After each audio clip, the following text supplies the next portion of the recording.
Have you ever wanted to do something because it feels good? Sure, we all have. But should we do it just because it feels good? Well, practically speaking, what feels good to me may be quite destructive to me, the people around me, or even the community I live in. For example, some people would say doing drugs is okay because it feels good. But we know that the use of drugs may have a positive effect in one sense, but the negative impacts outweigh the positive to the user and the people around them. Consider sex. Many say that sex is pleasurable, therefore permissible. However, whenever, with whomever. But is sex in its many expressions hurt-free? Hardly. Pornography is now known to rewire the brain. Sex outside of a monogamous marriage is fraught with insecurity, comparison, STDs, confusion, revenge, and more. Consider the sex trade that is stealing boys and girls, men and women from their homes, subjecting them to the good feelings of a buyer. It is clear that just because it feels good does not mean that it is good and that you should do it. So what does the Bible say about this?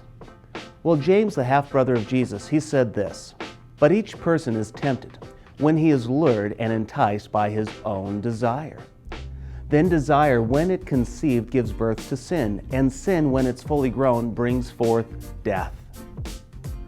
We all have temptations that appear good. They feel good, but they in fact lead to death.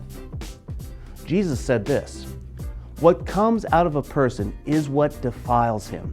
For from within, out of the heart of man comes evil thoughts, sexual immorality, theft, murder, adultery, coveting, wickedness, deceit, sensuality, envy, slander, pride, foolishness. All these evil things come from within and they defile a person." So, just because it feels good, does it mean that you should do it? Jesus says, no way, it defiles you. You see, there is a price, and the price tag of sin is never worth it.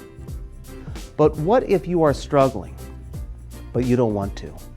God says that His grace is sufficient for you. As a believer, you are no longer a slave to sin. 1 John 1:9 says, "If we confess our sins, He is faithful and just to forgive us our sins and to cleanse us from all unrighteousness." If you are His child, you are His.